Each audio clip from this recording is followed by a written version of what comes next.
Le cœur est la circulation sanguine. Quand vous vous coupez, quel que soit l'endroit du corps, vous saignez. C'est une preuve que le sang circule dans tout notre corps.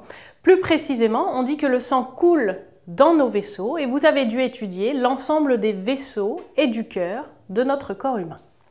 Ici, vous avez une représentation de ce qu'on appelle le système circulatoire ou système cardiovasculaire, c'est-à-dire le cœur central et les vaisseaux tout autour qui parcourent de très grandes longueurs, qui parcourent l'ensemble de notre organisme et qui permettent au sang de circuler du bout de nos doigts jusqu'au bout de nos orteils au niveau des pieds. Vous devez connaître les particularités de ce système. D'abord, c'est un circuit fermé qui est composé de 3 types de vaisseaux. Les artères, qui sont des gros vaisseaux qui partent du cœur et qui vont vers les organes. Les veines, qui sont aussi des gros vaisseaux qui rapportent le sang vers le cœur. Et enfin les capillaires, qui sont de tout petits vaisseaux très fins. Leur nom vient du fait qu'ils sont pas plus épais qu'un cheveu. Donc capillaire, c'est de la même famille. Ces 3 types de vaisseaux constituent un circuit fermé. Les vaisseaux sont les uns à la suite des autres en une boucle complètement close. Et dans ce circuit, le sang circule à sens unique. Il part du cœur par les artères, va vers les organes, revient vers le cœur par les veines et il circule comme ça en boucle infinie. Dans ce deuxième schéma, vous voyez comment le cœur occupe une position centrale et motrice. C'est lui qui va être le moteur de la circulation sanguine.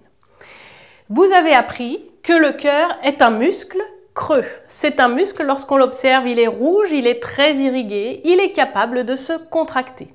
Par ailleurs, il est creux, il possède différentes poches, 2 oreillettes et 2 ventricules.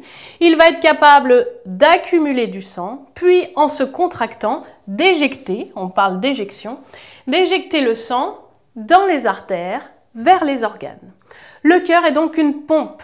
Il se remplit de sang, puis lorsqu'il se contracte, il éjecte le sang. Ce sang éjecté va circuler dans les artères jusqu'aux capillaires, donc vers les organes.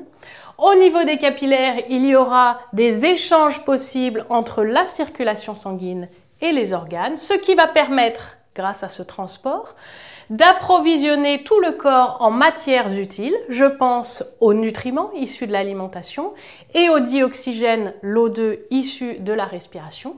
Et cela va aussi permettre de transporter les déchets, par exemple le dioxyde de carbone, CO2, produit par les organes, pour les évacuer à d'autres endroits de l'organisme.